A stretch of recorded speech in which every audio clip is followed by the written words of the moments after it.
Ontem saiu pesquisa IPEC, que mostra uma situação dificílima para Jair Bolsonaro e bastante confortável para o ex-presidente Lula, que poderia, inclusive, ganhar no primeiro turno. E a campanha de Lula, obviamente, está olhando para o Ciro Gomes, porque são aqueles votos que podem definir a parada já no dia 2 de outubro.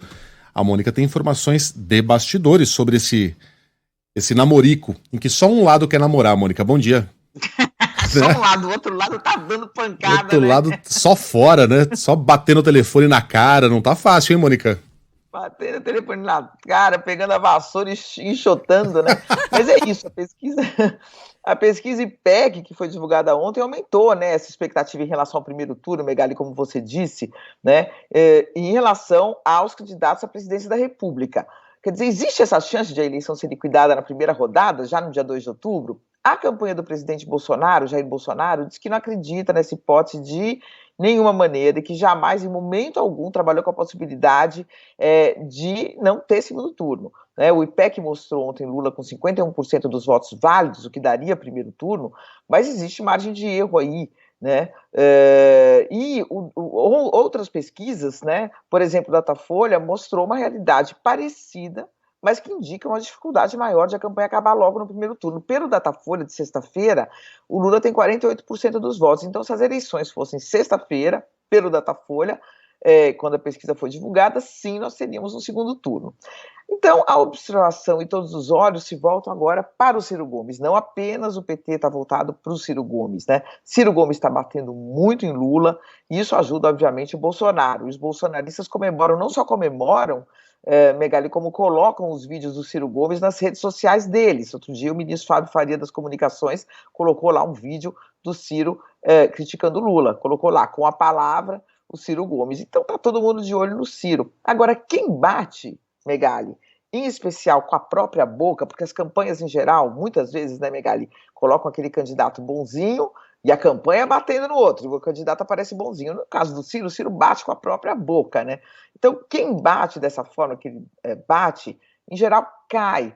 E o Ciro é uma prova disso, ele vem oscilando para baixo, ele oscilou para baixo no Datafolha de 9% para 7%, e no IPEC de 8% para 7%. Então, se o Ciro desidrata, é uma má notícia para o Bolsonaro, porque a maior parte dos votos dele, segundo as pesquisas, vão para o Lula, né? Embora ele tenha perdido votos também para o Bolsonaro. Ele vem perdendo alguns votos para o Bolsonaro, já perdendo votos para o Bolsonaro. Mas tem muito voto que tem como segunda opção o Lula e está lá com o Ciro Gomes.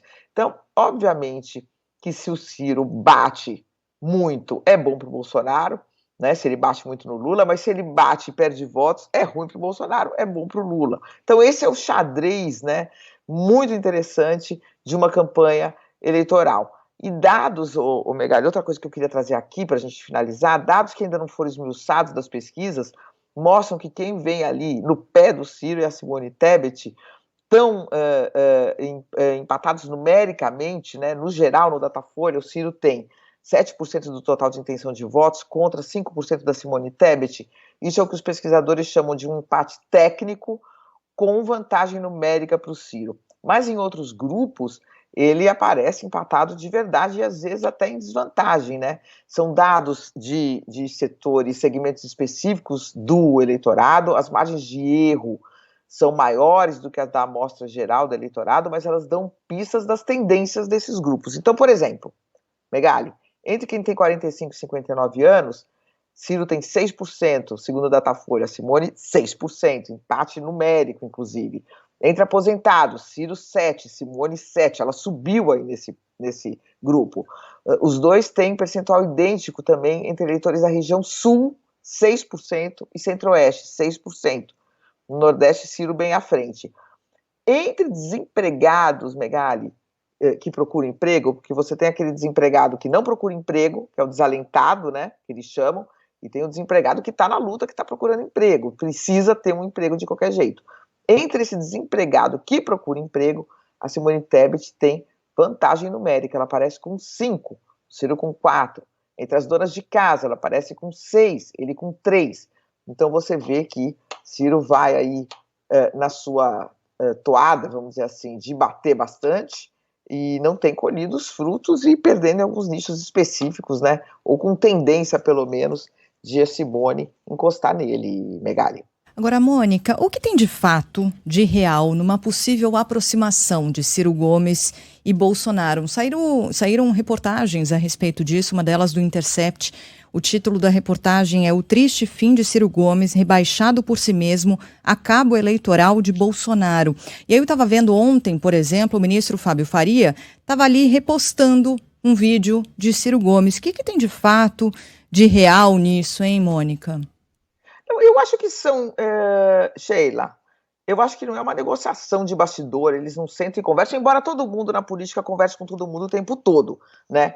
Então você tem pessoas que estão na campanha do Ciro e pessoas que estão na campanha do Bolsonaro e pessoas que estão na campanha do Lula e que em algum momento foram aliados, em algum momento estiveram juntos, agora estão divergindo e estão em campos opostos. Mas diálogo sempre existe. Agora, eu não acho que é uma questão de diálogo, é uma questão de coincidência de interesses, né?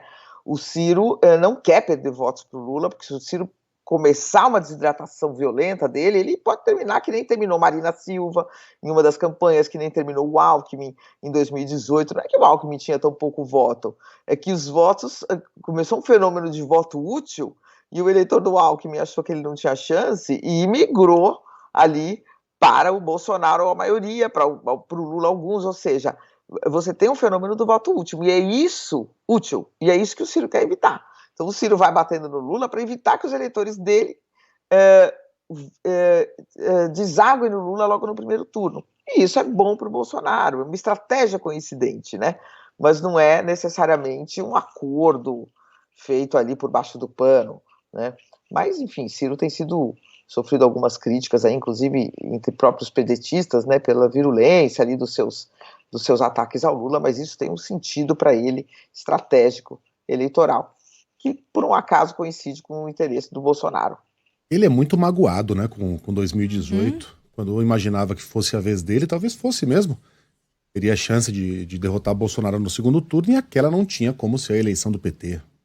O sentimento antipetista estava acentuado demais na classe média, em boa parte da população, com a lembrança muito recente ainda do impeachment, do Petrolão. Mas Lula insistiu em lançar uma candidatura própria, em vez de colocar o Haddad como vice do Ciro, e o Ciro até hoje não engole essa atitude que tomou dele provavelmente a grande chance que ele teve de chegar ao Planalto. Vamos ver se vai continuar assim até o dia 2 e qual será o comportamento do candidato do PDT no segundo turno. Mais que isso dos eleitores dele, né? Principalmente dos eleitores. Porque, em geral, o candidato manda, mas não manda no voto do eleitor, né? Exato, né, Mônica? Também esse negócio de subir Antigamente a política era mais... Antigamente não, ainda é. Mas para certos candidatos a política não é tão personalista assim. O Ciro não tem um exército tão fiel a ele quanto Lula ou Bolsonaro, políticos mais populistas, com capacidade de mover as massas. Também não vejo muito o eleitor do Ciro fazendo aquilo que o Ciro manda. Eu apoio tal candidato, isso garante uma transferência em massa de votos. Não me parece ser o caso, não.